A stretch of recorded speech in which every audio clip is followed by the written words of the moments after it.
Godfather of West Coast Hip Hop. And I do this every Thursday with a special guest. Today, my guest is somebody. Some of y'all may know, some of y'all may not know, but I'm introducing to the world today, folks. And like I said before I start, all my shows from the West Coast to the East Coast and everything in between, folks. You are live with Lonzo, the Godfather of West Coast Hip Hop. And this is how we do it. I didn't turn my volume down. And this is how we do it every Thursday, folks. Today, my guest is a homie right here from Compton, California. Actually, he's from out of the state, but he's from Compton, California, born and raised. My man, we call him Scotty D. What's up, Scotty D? What's up, Lonzo? Oh, you got me on, man. I didn't think you had me on here, man. I got Pleasure, brother. Now. And I was supposed to be the second guest on this show, man, before the pandemic. Right. I'm glad you got me now, brother. We finally hooked it up, man. I'm glad to see you doing good, man. What's all that in the background, man? Oh, the plaques and pictures of Death Row. You know, I worked at Death Row from the beginning to the end, 10 years.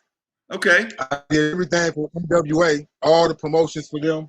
Me and Doug Young. A few other plaques, the Looney, Scarface, Rap-A-Lot stuff, King T, Ice. You know, worked for me. 8 record labels, I have a promotion company. But you know what made me famous with them sweatsuits? The sweatsuits. You know what? I seen the pictures So, you got. I got my Prince. I got my Prince flag. We was promoting Prince. Went to the concert. I ain't no groupie and all that. I had to get that flag right there, man. I ain't mad, Doc. Sometimes you just got to get. You only got a one shot to get. You got to make it happen. Can you hear me? You're breaking good. You're breaking up a little bit. I hear you, but you're breaking up a little bit. I'm doing what? You look great. The picture is fine. Breaking up a little bit. I don't know why. I'm not in a bad area. Okay. How many bars you got? You on the phone or on the camera? On the computer? You on the camera, right? I'm on my phone. Okay, that might be why, but we all right. Yeah. We can make it work. So tell my folks, man, what got Scotty D into the game and how big a role you played. I see everybody think you had to have a microphone or stand on stage to play a role in this game, man. And that ain't the case. You one of the brothers that played a major role in this game without being on stage that much, okay? Tell them your role on West Coast Hip Hop. Well, I started in 1978, going into 79. When I first heard the sound, I was in Clearfield Court Center up in Utah. I was already an LA DJ, doing house parties, neighborhood jams for the homies, family functions and stuff like that, pretty much like everybody else. But I got kicked out of Centennial High School for being that, bad actor. We're trying to fit in. I wasn't a bad person. I was just trying to fit. Right.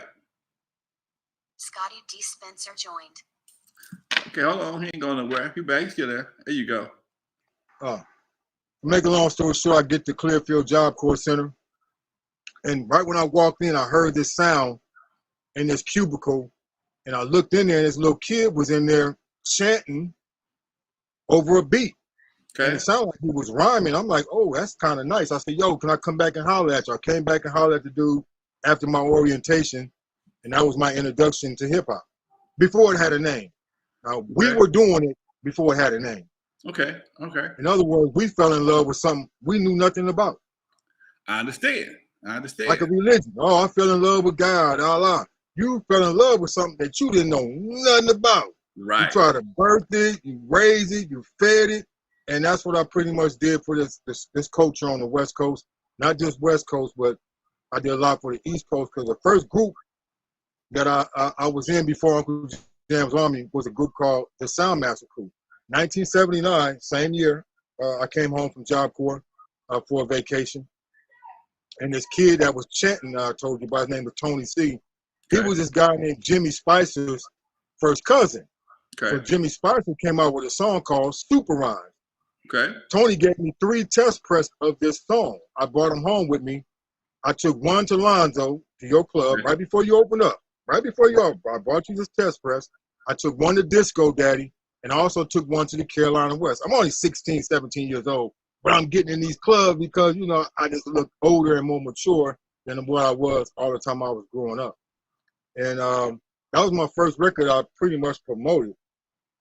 at the same time, that same Christmas vacation, I had ran into these guys that were doing the same thing that I was doing, which was into the DJ scratching and rapping at that time. And the Okay. group was called the Soundmaster Crew. They were living in Compton in the Lutheran Garden Project over on El Segundo in between Mona and Willowbrook, Lutheran Garden Project. Okay. And the DJ over there name was DJ D. So when I met him, we ran into one another because I had a friend that was staying with me at the time. I had to take her to get some clothes. All right. Scotty got frozen little taste, but that's all right. What's up, Bob Smith from London? I see my boy Jazzy G on the line. Celebrate life, cerebral. What's up, Doc? All right, Scotty D is back. I got you. I had to check on my chat room for a minute. Go right ahead. Okay, so the Soundmaster Crew was out of New York City. They were established in 1973 in New York, Castle Hill, the Bronx. The DJ who originally formulated that group with Just Ice, DJ Peel, Coke Rock, all these New Yorkers moved to Compton. And I happened to meet him in California. So we started the West Coast Soundmaster Crew. Okay. And it was Coolio lived across the street, so he joined the group. Spoonie C, DJ Juan, Rich, Richie C, Wiz Kid, myself, Butch Kid. And at the same time, within a week, we run into Mixmaster Spade. Okay. So all this stuff came at the same time. So we all joined forces, calling ourselves the Soundmaster Crew. But Spade, you know, being deep in Compton, he had people like Mixmaster Ken, Toddy T, Jeff Casper, DJ Vegas. He had his own thing. So he said, okay, I'm going to be Soundmaster Crew Compton Posse, part of what we were already doing. And we wasn't getting a lot of crowd to me, because I went to Uncle Jam's Army first dance at Alpine Village. Okay. I'm like, nah, this dude got a lot of crowd. So the second dance come around, it's on for me. I'm ready to go take these flyers that we doing a block party in Compton, and I'm gonna go over there, I'm gonna promote. And try to steal some of Roger's crowd. And you know how I go. The security guards wasn't having it. So they caught me passing out flyers. And then Roger came over and got me, you know, at that same time, I'm trying to get out the gang thing, but I'm still affiliated, so I'm not gonna let you touch me and throw me nowhere. So Roger ran over, yo, man, you can't be passed out no flyers in my club, dog. But do you know this group? I'm like, yeah, this is my group, the Soundmaster Group. And the reason why Roger knew my group is because Alonzo. You had a rap contest at your club. I think the first couple of weeks you was there. Okay. And it was off the song I gave you called Super Rhyme. Okay. Whoever could rap this song would win the contest. But I bought original rappers. I bought Coolio. I bought Wiz Kid, Richie C, and I had two groups in the contest. And you guys, matter of fact, you guys got the number. I started going over his house, buying tapes and stuff from him. You and DJ Unknown would go over there. Okay. Other people was buying tapes. This was before Joe Cooley and all these other people that was coming out. It was you and your boy Unknown. Roger never got no tapes, but you and Unknown would always frequent to get some of those mixtapes from DJ D right there on El Segundo. So keeping on moving into into my history, this guy that was always around was me. I'm everywhere. I'm doing Sweatsuits at the time. And Roger said, look, man, I'm giving a party at the convention center. He didn't say sports arena. Right. People always, oh, man, we rock the sports arena. Okay. What about the convention center? What about the convention center? The convention center was the first three dances. Right. People don't know. Oh, I saw him the first one on the microphone that was rapping. No. Alpine Village, convention center, sports arena. Or we had other things, Veterans Auditorium, all the other stuff. But that was a sequence. So the first rappers that got on the stage and DJs that was cutting was the Soundmaster Crew. Okay. Roger invited them to come down to perform on his stage. So I always say this, and it's in my book and everything. I believe that night at the LA Convention Center, Uncle Jam's Army bought the concrete, Soundmaster crew bought the water, and we mixed it up on that stage that night, and we laid the foundation for West Coast hip hop. Okay. That's just my opinion. Okay. And I'm trying to make that official because in the last 3 years, I went to New York for their hood day, Castle Hill. Been talking to these guys on the phone for maybe 40 years or more.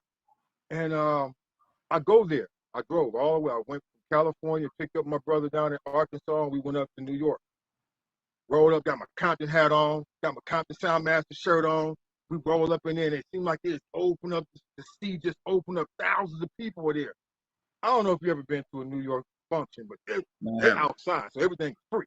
Kids, DJs, it's all kinds of stuff. Everybody's selling something and giving stuff away. We walk up straight to the DJs. They saw us, yo, the Compton Soundmaster's in the house. And people, the rumors was like, oh, DJ D came to Compton and started a Soundmaster crew. DJ Aladdin is a Soundmaster. King T is a Soundmaster. DJ Pooh, by way of Uncle Jam's Army, is a Soundmaster. Everything that came through Scotty D is a Soundmaster. Just like you, everything that came through you is whatever. But everything that came through me is Soundmaster affiliated. Okay. So make a long story short, I went to they got 14 buildings, Lonzo. 14 buildings. Billion? 10 stories each building. Okay. So that means you could probably have 50 to 100 Soundmasters per building, guys and girls. I met a whole bunch of them. I was going crazy. I got everything on videotape. So we went through all the beats from 1979. We went through. We was the first crew. We was the first posse before the kind of all these posses and stuff like. We was the first ones to not have that East Coast West Coast beat. We was before the Zulu Nation. Okay. We were already East Coast West Coast when DJ Aladdin went to New York to get down, right? Right. Just Ice ran on the stage with him and grabbed Aladdin so hard, hugged him, and took care of Aladdin while he was out there. But not knowing, Aladdin, my nephew, and he's a Soundmaster crew member. Speaking of Aladdin, I went out there and solidified that. Speaking of Aladdin, Frank G told me to tell you hello. He wanted me to give you his number. Frank G. Who? Frank G, Aladdin's manager. Okay, Frank, right. Yes, sir. He told me he thought I did a little promo for the show. He said, "Oh man, tell my boy Scotty D what's up, and tell him I need his number. So if it's okay with you, I'm gonna hook y'all up after the show. Done deal." Now, how did you get into promoting records, man? Well, I was already 1983, 84. I was already a promoter. I've been I sell dope, I sold weed, I sold clothes, I sold mixtapes, I would sell anything. I put a wig on a pig, almost like a pimp, to get my money, man. I was babysit, whatever I got to do. So a promotion was so easy because I used to watch this TV show called Bewitched. And I like the way Darren Stevens would like get a product and he would like come up with these brilliant ideas, and boom, it would happen. So I'm like, okay, I'm promoting my Sweatsuits. So I was from Venice Beach to Vegas, from San Diego to Sacramento with my Sweatsuit. Helping Roger Clayton put up these posters for Uncle Jam's Army was a given. Roger never gave me no money to help him. I was already getting mine, but to have everything and anything you could in your trunk when you're working, it was just a given. So I got into promotions. It wasn't even by coinkydink, it was just all God, bro. God put me in a position to do what I did so I can tell this story today and put it all together, because only certain people can tell the West Coast story, in detail, without no flaws, without giving myself everything, including everybody and everything that we did out here. And that's what I'm working on now, How the West is One is my film. But the promotion, man, I didn't have nobody to teach me. As a matter of fact, we had to write the blueprint on how to do street promotion. All right. Companies coming out, oh man, we coined the phrase. No, you didn't. If it wasn't for Uncle Jam's Army, you wouldn't know nothing about street promotion. So don't say, oh, Steve Rifkin. No, bro. You was spoon fed. Y'all came from somewhere else. I don't know where y'all came from, but y'all not from right here, from the streets that we got down in. Before radio, we was doing the street. So you can't say, oh, we coined it. No. I'm here to tell you, hell to the no. No, what the man say? Hell to the no, no. It was us. Uncle Jam's Army did that. So me and Roger was going to How do start you a feel about promotion that, company. Doc? Huh? How do you You feel know about what I'm that? talking about, Lonzo? You was out there late at night putting up your posters and No. I'm saying, how do you feel snatched about it down? Huh? how do you feel about when people try to take credit for what you did or stuff that you did? Well, as long as I'm living, Roger can't speak for himself right now, but I'm going to speak for both of us. You don't speak for everybody in the crew. You know, Snake Puppy, everybody who was out there that ever did it. Egypt, whoever came out there and was passing out, even the people from neighborhoods just to get free tickets would pass out these flyers and hang up these posters. You couldn't really get in the car with me and I take you to a nightclub. Okay. I'm going to give you these drinks. I'm going to feed you. But at the end of the night, you're going to pass out some cassettes or you're going to hang up some posters. You know? That was a gig. That's how we got out, man. So I didn't have a mentor. Nobody showed me how to do it. It was instinct and how God put it together in my mind, how I would do it if I had the chance. And speaking of chances, that's how I got with Death Row. Okay. Easy and Dre was good friends, right? Right. I'm good friends with both of y'all. The plaques on the wall, my name on the back of the album cover, just like yours. Straight out of Compton, all of us. We were all affiliated. I helped them do shows and get shows in Texas and different places because I was selling them sweatsuits. Everybody who bought sweatsuits from us, we would send them out their packages to Detroit, Chicago, Texas, Arizona. I mean, all over the country. We had about 40 stores, Lonzo. We was making $1 million a month, like Freeway Rick and them. He was making 18 million. We was getting $1 million in sweatsuits. We had one lady would give us 400,000 a month. Google her. She's on the queen pin of the dope game. She Google her name, Thelma Wright. Okay. Yeah. So, I got with Death Row because Easy, was going on this decline. Dre was moving on. Every time I would see Dre, I was like, yo, Dre, man, put me on, man. I want to get out. So Dre thought me and Easy was better friends because we were kind of cool, but I'm cool with all of y'all. And he kept on saying it. So one day I said, you know what, I'm not going to wait on Dre. I know this thing about to come. And Doug, Doug Young is holding on to the money. Right. He gonna get the money. He gonna give you a little bit to help him out. You know what I'm saying? Right, But he ain't gonna turn you on to the paper. He ain't gonna put you on top of paper. I said, okay, I already know what Doug, helped me do my. I did my proposal. I did the first proposal in promotion. Doug did the first invoice. Okay. So I called Doug and showed me how to do an invoice. Make a long story short, I get over to Death Row, walk in the office, and I didn't know up at Interscope, where there was gonna be distributed through Interscope. I didn't know that. Prior to this, that Sugar had a problem with everybody in the black department because they leaked. They leaked the song off the Chronic, Let Me Ride. Okay. I think you probably heard the rumors. Okay. They went down there and 5 heartbeated everybody in the office. No shit. What's my office hours? 9 to 5, hang you upside down. You know what I'm saying? All that went down. So when I got there, the guy in the office name is Spade Debonair. You probably know him. But Faye looked at me up and down, bald head, kind of swole up, you know what I'm saying? Got my gazelles on, Pendleton jacket on, Timberland boots, and I'm sitting by his door with a package in my hand. And he said, can I help you? I said, yeah, I want to get a job working at Death Row. I ain't got nothing, there ain't no work over here for Death Row. I said, no, I want you to just look at my package. So he looked at my package, and he saw Run DMC, he see Heavy D, he see all these names. He got the name of King, King T? I said, yeah, King T, my little bro. He said, oh, okay. So he put me on loudspeaker and he called his roommate at the time was King T's DJ, E. Swift. And he said, yo, E. Swift, you know this guy? What's your name? I said, Scotty D. He says, wait a minute, Faye, Scotty D, what's going on? So I'm trying to get this job up here in Interscope. He said, Faye, you don't know Scotty D? And Faye said, no, I said, man, you better put him on, Scotty D, the man. So Faye put me on. But he said, look, man, I ain't doing Death Row right now, but what I do have, I really need help with it. This guy named Tupac. And this other kid named Sinister. I'm like, okay, I know Tupac. I'm going to the Bay all the time with my sweatsuits. I know everybody in Digital Underground. Me and Money B, that's the guy. Okay. I just go to his crib and everything. And so I see I can work with that. So I didn't know how much to really charge. I just wanted to get in. So I charged him a little bit of money, put me on. So I knew where Suge lived at. I knew where Dre lived at. how they came to work. I knew everybody working off of Lachelle. You know Lachelle, comedian Lachelle. Okay. I knew all them people. I knew Big Jake and all them, where they lived and how they come to work. So I put posters all over Compton, all in LA, all by the freeway. And so Faye said, look, Scotty, ain't nobody working in the office but just me. Because you come in 2 days a week, I'll give you another check.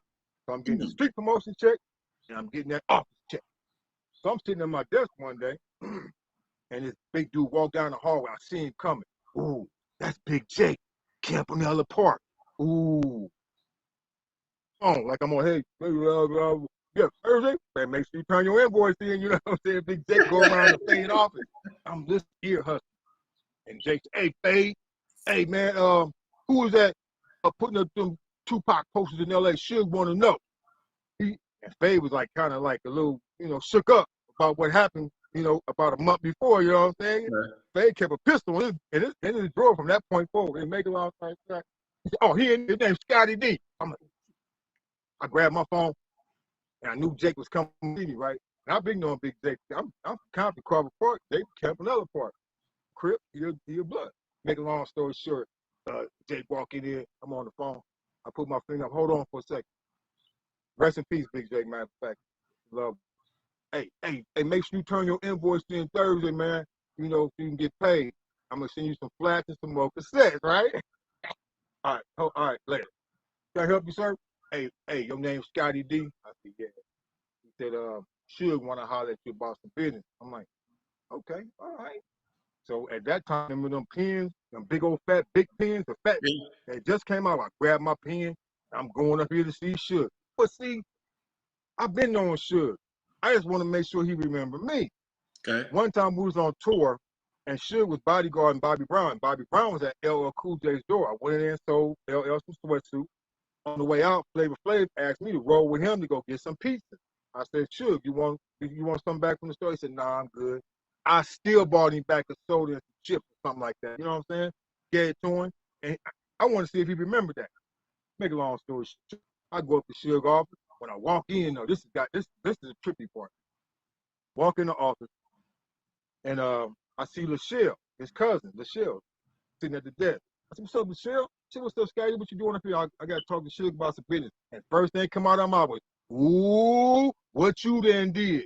This before he even started jumping off, So I'm like, what the heck? So Big Jake opened the door, and he walked in. He went to the side. I walk in, Suge desk is straight ahead. So I walked straight to Suge desk. And when I'm walking to him, he looking at me, Lonzo, but he kept looking down at my feet, looking back at my face, looking down at my feet, looking back at my face. I'm like, oh, what? I thought I spilled something on me or something. And guess what it was? What? I was stepping on that death row man in the middle of the floor. It was a big emblem in the floor. It was a big emblem in the floor. I didn't ever trip off of it. He didn't trip, but he asked, hey, look, Scotty D, I need you to do for me with the same thing you're doing for Tupac. How much you gonna charge me? I'm like, well, Suge, I'm already gonna be working for Death Row. I work for Interscope. He said, nah, I want you to work exclusively for Death Row. How much you gonna charge me? So in my mind, I'm like, ooh, man, he gave me the biggest check I ever had in music. Bigger than a rapper. I'm saying 6 figures. My first big project he gave to me. That's why I was loyal for 10 years through all junk was going on. But make a long story short, he told Kevin Black, come here. Come out here, Kevin Black. Yo, Suge, that's what I'm talking about. That's my man. Me and this dude named Leo Reese would get everything in LA, all the promotion stuff, right, and go all the way to Orange County, because it was all the girls down in Orange County. And me and Leo would go down there and give Kevin Black all the new records, all the promotional stuff. And he remembered that. So when he seen me, he said, we got the team now. So by me sitting in the Interscope office and having them sweatsuits from back in the days, right, I was helping put people on, you feel me, right, on this national street team until Kevin Black them actually went out. Should get money to go out. And we already had other people, me and Faye was in office, putting together a street team, the national street team. Faye, Kevin Black, myself, and Doug Young, Man, that was a superpower. This before Troy Shelton and all them even came around. It was them right there. Them Okay. folks. I don't even know what to call them. Power Rangers. I don't know. But we was getting there. And that man gave us everything we needed, man. All the money, all the product. You know, sometimes you have a regional rep that had to go to the Warehouse Records and Tower and the VIPs. No, not us. Death Row Records, we was the rep. We worked with them, but we was the rep. We would go in and have our own relationships with these people, our own positioning, our own pricing and positioning. So that's how I was with him, man. Did you ever have any problems out in the streets? Huh? You have ever have any problems out in the streets when you were promoting? Well, yeah. Like And what? the reason why, see, me being who I am, being a gang member and stuff like that, knowing where you can go, where you can't go, you know, what kind of beef going on over here. I just hired people in that neighborhood. Mm. Like I put on 8 different people on my street team. I had Big Mark in Watts. I had Kevy Kev in Watts. He was in the Nixon Gardens. Big Mark was in the Jordan Down. I had the Headhunters in East LA, 2 Mexican guys. I had Sophia Gillette in Los Angeles. That was a female. I had Beverly McFadden. She was like toward the Palmdale, Lancaster area. I had my man Greedy Green, was like Bakersfield and all that type of stuff. And I had myself, I ran for Long Beach. I did all the other stuff. Then I had my man Rev Ali. He ran my office. My mama got the product. My mama took care of the money. Everything would come to her. She'd separate everything and take hers off the top and put the rest in the bank. You know? Okay. So I had a good operation, man. 10 years. Everybody knew that I would give my kids my business card with my name, Platinum Street Promotions on. Me and Roger and this dude named Richard Fareed, King Fareed, we started together. Well, you know, Roger too busy. He fell off. Richard Fareed was in real estate. He too busy. He fell off. So I took over the company myself and kept it pushing. And it became a big, with all the conventions, big contracts. Then it started to happen really big, word of mouth. Once you got that Death Row contract, Right. you was the man. Now, Yeah. at one time, it was only 3 of us that was working Bad Boy and Death Row at the same time before that stuff fell off. First, how the hell you pull that one off? Myself, my man Sir T in Bakersfield, Valencia area, Okay. and my man Al Robertson all the way up in Oakland. We were the only ones that was working both companies. I mean, because we did good work. So you wanted to work. You wanted people that weren't going to throw your stuff in the trash can. Right. I got a question for you, Scotty. How did you start making the sweatsuits, man? Well, 1980, my man Big D, big dude, he started making sweatsuits. Over on off El Segundo, Bodyguard. Well, he wasn't. No, he was on El Segundo, but he was on El Segundo on Halldale. Okay. And El Segundo and Normandy is where the front store was, but the warehouse is in the back on Halldale. Well, he was already doing sweatsuits, but he was doing a little bitty writing. He was making them for himself and his friends and stuff like that. He was in high fashion just like Dapper Dan. Okay. You feel me? Okay. When I came along in 1984, 84 is when I came along. I was already doing graffiti, left out of Job Corps, finished up my military career. I'm at home now, and I'm doing graffiti with my nephew. And I started taking shirts over to him with the big right. I would make jeans and put the big blow up Lonzo down the leg, Lonzo down the arm of his suit, of his shirts and stuff like that. The new saying was Honey Boom. I put that on the front. So I was doing it like that. Me and my nephew was good. I'm a real good artist still. But he would sell out every week. And hey, man, come up here and bring me some more. So one day I said, what you doing back here in this warehouse? All the machines, what's that noise? He said, come on back. So I came back, I'm looking. They making these sweatsuits, and it was just little small stuff. I'm like, hey, man, you could blow this thing up, man. You want to make some money, make it big, blow it up. He like, okay, make a pattern. So he challenged me. So me and my nephew got back there. We grew up 3 feeler patterns, made them real big. And we put them on 3 suits. We put one in the lobby, gave one to my little brother, and one to his cousin, John Hicks. job. He works for Kanye West right now. Matter of fact, Kanye West is my business partner, LZD Van Scott Jr., first cousin. Kanye been coming around us all during the time we was making that money. Wow. And that's why he, in his brain, he knows now because of what I'm doing with my film. I shot some stuff to him, and he's really impressed. He want to see the finished product. But by then, I'm already be done. You know what I'm saying? But he love it because he know now it's his DNA. He wasn't just start doing these shoes and whatever. It's already in your DNA, bro. To make a long story short, my partners looked at me and said, "Yo, hey man, you doing it's going. Come up with some other stuff." So we did the feed with the hood, and oh man, we just start freaking it. Then John, his cousin Big John, they had another cousin worked at the airport. He got a little bag from out of, when they don't pick up their stuff, lost and found. He got a Louis Vuitton, so he bought the Louis Vuitton, my business partner. All right, Scotty D got a little technical problem here, folks. He froze for a minute. That's all right. He'll come right back. I know he will. He did it before. He'll do it again. You're live with Lonzo, folks. Check it out, folks. Don't forget, y'all, June 16th on my birthday, I got my book signing, live book signing right here on YouTube, Facebook, all the above, folks. Audio book, comic book, all that's going down on my birthday, y'all. I'll be signing these and sending them out. So don't be bashful, folks. It's my birthday. Part of the funds is going to my nonprofit, the Lyrical Revolution. Yes, Tupac and Lonzo share the same birthday. Sorry about that, folks. Had to do a little plug. Scotty D, you were frozen for a minute. No, don't plug it, Nick. I'm gonna be plugging too. My book on this way September, man. The whole series of how the West is one coming. I'm gonna plug it in a minute. So yeah, my partner let me be creative. He let me be creative. He didn't care. We was making money on top of it. So we was making so much money. I was a security guard. First, I was working at the shipyard.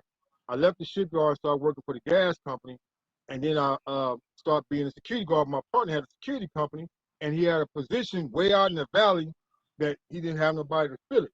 I need that money. I'm trying to get some more stuff, So I started working in the valley. Every time I would catch somebody doing something, I wouldn't arrest them and all that. I said, come to my car. I show them the sweatsuits. Now, if you get somebody to buy one of these sweatsuits, I'll give you $50. Man, I had the little kids out there that was trying to break in the movie theater and all this stuff, going to find people. So a couple of them brought back some good prospects, man. One dude named T.E., I ain't gonna say his name, but he came through, big old tall brother, handsome man, rolled up in a blue Benz. He got three beepers taped together, so you know what he doing. Right. He said, look, man, I don't want all that, just make mine real little Elise, real little feeler. I took his measurements in the parking lot. Okay. I said, well, it's gonna be like 100. If you want to give me half, and they said, nah, man. I said, okay, no problem. I made his 7 suits, one a week. That's what he wanted, 7 suits. I made his suits. I beat him. Came up there, looked at his suit. He didn't even try them on. He tried the jacket on, and it was perfect, right? It was perfect. He's like, oh, shoot. He a tall, I'm talking about tall. He was almost about 6'8", 6'9", big tall brother. And he left. Gave my money, he left. And he hit me like about a couple of days later, said, hey, man, I want you to meet me at the office. So I go to his office. It wasn't an office. It was a pool hall. Lonzo, the pool hall looked like that movie in Uptown Saturday Night. Remember when he went in and the little Mickey dude came out? That's how I looked, all gloomy. I walked in. I said, yeah, it was looking for JB. And everybody stood up. JB, who are you? He the man, right? And like, yeah, I'm here to do some business with him. What kind of business? I sell sweatsuits. And that's when JB walk out the back. Hey, what's up, man? Go on to measure me. So I measured him up. He didn't want no white. He didn't want none of that. He just wanted plain, this color, that color match. But what he did want, he wanted it custom. He wanted, right here in your crouch, he wanted a little pouch to put his 25 automatic up in it. That's my kind of sweatsuit. I hooked him up. I bought him his suit, gave him my money, said, look, man, you're doing a service for the neighborhood. Do me a favor.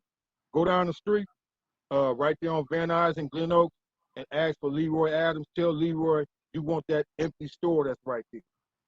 And he gave it to me.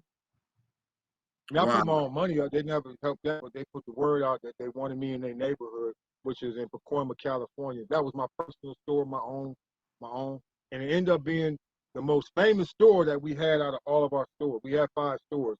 That store, all the celebrities, Mike Tyson, Blair Underwood, Jazzy Jeff Fresh Prince, Bobby Brown. I DJ, and see, in my store, coming from Uncle Jam's Army, whatever you get, you put a DJ booth in. So Yeah. DJ Pooh was working for me. Cold Crush Chris, they Uncle Jam's Army. They was working for me, they was getting paid. So Chris, Cold Crush Chris ended up being my manager of my store. Pooh Okay. was my DJ. This little young dusty kid, liar, coming around, kept looking in my window. I seen him one day, like, this dude every time I see him, he looking in my window. What's happening with him? So I just sat there. Got out of my car. Said, can I help you, young man? Yeah, what's up with them turntables back there? I'm looking older. Like, he looking at me like, you don't know nothing about them. I said, what you know about it? Can I check them out? I said, yeah, come on. Help me get this stuff out of my car. And he said, yeah, man, I came from Texas. I'm a DJ on the radio, all this, man. I don't care. So who you down? Oh, I'm down with Uncle Jam's Army. What? And what's your name again? Oh, Cherry T. Oh, okay. You Uncle Jam's Army? Yeah, I'm Uncle Jam's Army. Who you know? Oh, Bob Pat put me on. Really? So the next day he come back. And I'll DJ Pooh with me just to solidify if this dude, who is this dude? Because he's nice on him. I let him down. And he was good. He was really good. But he said, nah, man, I don't really know about it. I just want to be on. So when Pooh met him, Pooh didn't like him. But they worked together for about a week, and then Pooh gave him a new name. Pooh gave the name King T. Ah! King T came to me, yeah. Wow, you know what? King T told me that story. He told me how he lied his way up into getting on the turntables. He told me that story. I did an interview with him. I think it was last year. He told me, man, I was lying my ass off, man. I just told niggas whatever I thought they wanted to hear to get where I wanted to go. I'm like, damn, you a cold piece of work, but it worked for him. Yeah, he came on in, I took care of him. I had like a boys' home and didn't even know it, Lonzo. I had to take them dudes to school. Their moms, they was at my store so much, I would have to take them to school. They were little kids. These dudes 16 years old. I told them they couldn't hang out in my shop. You got to go to school. So their mom was like, hey, he can't stay here no more. Look, boy, you got to get a job or go to school. I got paperwork on these kids. Him and my nephew was going through different stuff. I would drop them off at the front of the school. By the time I was going to college at that time for fashion design. I actually went to school for fashion design, so I know how to do all that stuff. By the time I come home for lunch, they already at the store. Store open. You know, they got my suits on and jewelry on. They was bad kids, man, but they was smart kids. They took care of my money. They never stole from me. They stayed at my shop. They stayed there. Wow. Pooh would stay there. How Pooh got to New York, I sent Pooh to New York to not to be with LL Cool J. Pooh, we had a thing in my shop. I had bought Bobby Brown, Ecstasy from Houdini, Dice, that was Houdini's road manager, Cliff Love, and Lance Romance to my store from LA. Roger said, Scotty, go pick up Houdini and bring him up here to the shop. I'm like, heck no, they're going to my, everybody Roger told me to go pick up, Run DMC. I'm taking them straight to the warehouse. He didn't care, but after he found out what I was doing, it was cool because he knew I'm trying to get my money. You ain't paying me. I'm just doing, I'm helping the organization out. We didn't sign no contract or right. You're going to be the driver. You're going to be the DJ. No, everybody just came with their talents and just got out. Hey, tell me about the movie you're working on, Scotty. Well, How the West was one I started about 18 years ago, and I started with Roger. Me and Roger were going to do it together, but Roger, being so busy, he would never write down his whole discography of his, he got a lot of CDs and tapes out there he did with company. I said, we have to get that done to solidify what you did in the industry. And then we'll go from there. Get your stuff together. I already got my stuff done over here, everything I've done. Then Roger passed away. And before he passed away, I went to prison for real estate fraud. And I already had the name How the West was won. And I had announced it at this thing that Snoop and them did up at the Sheraton Hotel, which was A Day in Peace. They was squashing all the beef. You were there? You were there? Huh? The Day of Peace? I was the third person to speak. I let the poet speak before me, and I told him that me and Roger got a film coming out called How the West Was Won. Okay. Big A got the video up. Okay. And they also have it on B4. I think it's B4 or B5, one of them. They put us up. Okay. They see me. I'm on it. So next thing I know, somebody tried to take my name. Okay, it's cool. But you ain't gonna do nothing right with it. And like the K-Day boys been doing it. There's no tributes to N.W.A. It's no tributes to Mixed Master Spade. There's no tributes to nobody. No line, no wrecking crew. Ain't no tributes to the Dream Team. We got a lot of fallen soldiers. No tribute to Trouble. So I'm like, you know what? I'm glad they're doing it their way because it's not our way. You know, some of these people don't have enough, creativity to do their own things. So they bite. That's why they say biting the top and leaving the rest. They biters, man. They've been biters. They still rhyme. They still concepts. They still. But see, if you're on the right side of God and God has already put you in this position, I got the keys. Lonzo, I don't just got just my body, my health, my flesh. I got the archives. I got the most pictures of everybody in California of archived pictures of our events and stuff. Matthew McDaniel's got what? The most moving footage. Most video. I got the most pictures. I got the most pictures of documented events. So that's why I said, I'm gonna go ahead and do it. I got a lot of credit in different films. Huh? You need to let me see what you got. I might want to license something from you. I got some projects I'm working on too. You got anything of me in there? Yeah. Do you? Yes.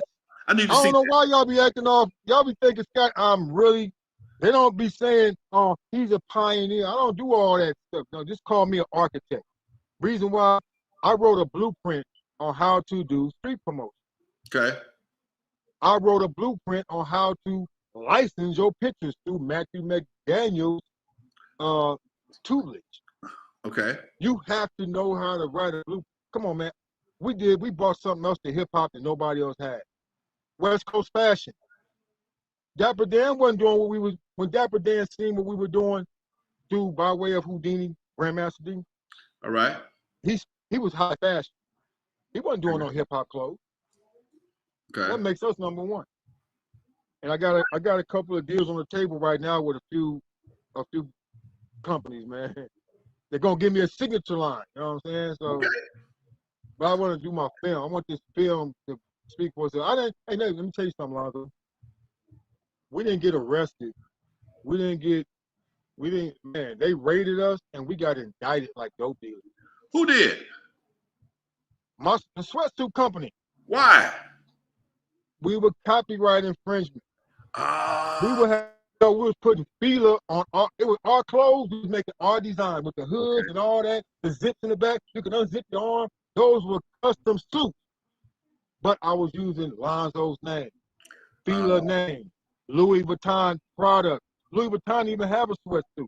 Kango didn't have a sweatsuit, but we were making them with their name, messing with their brand. So we're in the books right now, and they gave our case a modifying clause. We weren't stealing your stuff, we were modifying your brand. Look at anything. Anytime you go put a beat and you modify it. Huh? Is that why you went to prison? No, I went to prison for real estate fraud. Okay. You did say that. I'm sorry. We didn't go, nothing happened with that case. The sweatsuits, nothing. We didn't have to pay. They wanted all this money. They really just wanted us to cease and desist. Stop. We never stopped. We just went into something else for a whole 2 years, which was rag wear. Remember Snoop Dogg came out with the blue rag suit on and all that stuff? Right.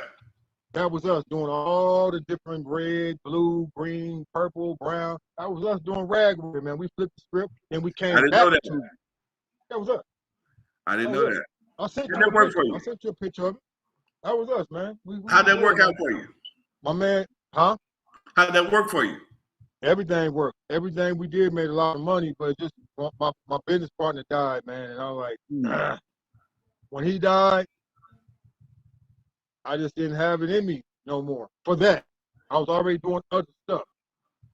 So when I started working on a film and being in prayer like I do, he just came to me and said, come on, man, what's the problem? Weed. That was his favorite word. Weed. Bring that beat back. I'm like, whoa. So I called his cousin, which is John Hicks. John Hicks works for Kanye West. And he's been with Kanye since Kanye, before he blew up. John is there. He's right there every day. All up in Wyoming, all in LA, everywhere. John run the show. So I told John I need to interview him, Thelma, and everybody who used to work for us and had affiliations with him. Because I already had did it. I already did my part, and I put some other people in it. And I got other film on John. He don't remember. I just got old stuff on these guys. And I showed him the piece, and he laughed. He was laughing so hard, like, yo, when did you do that? How did you get that footage on me? I don't remember that. So when I showed him the new stuff, he was like really impressed. So he showed Kanye. Kanye is like, yo, he want to be involved, but right now I never had a business partner, so I don't need one right now. You know, I don't need one right now. It's cool to have affiliations with people, but I don't want to waste your time and your money, because you might want your money back tomorrow. You know how dope game go. You know how dope game go. When I'm gonna get my money back. I'm so my life due right now. I can't do that. It's been an 18-year process. Everything been out of my own pocket. I got a few other things going on. I got a liquor brand. I got some stuff, a tequila brand. It's a lot of stuff Scotty doing, man. I'm just not pushing no envelope right now. You know, I'm dealing with property. Really, I got my real estate license back. Okay. Yep. All right. I got some folks in the shout out in my chat room that want to holler at you. I see my boy Dusty Vision, Gary Cummings in the building. Truth to God. I see my boy Jazzy D. Jazzy D, what's up, Jazzy D? Celebrate Life, Cerebral is in the house. Who else we got there? American Negro, Straight Fire, Phil Mo. All these folks, Maxi Mixed Vibes is in the house, folks. I mean, all these folks, these are some of my regulars. Don't forget, y'all, if y'all my regulars, come support me on the 16th of June, next Wednesday, on there's the audio book, the paperback, and the one-of-a-kind, Don't Make It No More comic book. I'm signing everything, shipping them out the same day, folks. It's going down next Wednesday on my birthday, June 16th. It's going to be all right, folks. So please come on out support. I'd appreciate you. Scotty D, you doing a party? Are you going to do a party, Lonzo? Huh?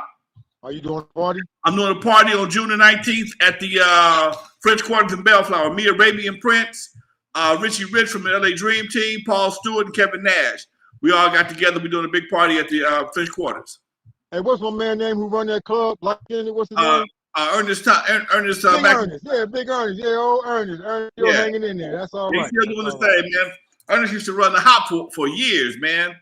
The Hop, that was one of the bombest clubs in Lakewood. I should say in the city. The French Quarters ain't no joke either. The French Quarters all right too. French Quarters all right too. French Quarters are gonna work. Now we're gonna rock it on June 19th. That's Juneteenth, folks. But I'm pushing the book, the books, comic book. It's going down, folks. Autograph, personal. So you'll have some personal memorabilia, and part of the money goes to my nonprofit, the Lyrical Revolution. I got Scotty D for a few more minutes, folks. Let me see if my chat room got any questions for you, Scotty. Let me see what they got for you. Truth to God. Scotty D got much love in there. Thank you for the shout out you gave me. It gave him chills. Oh, that's talking to me. Dusty Vision. Yes, Dusty Vision is one cool cat, folks.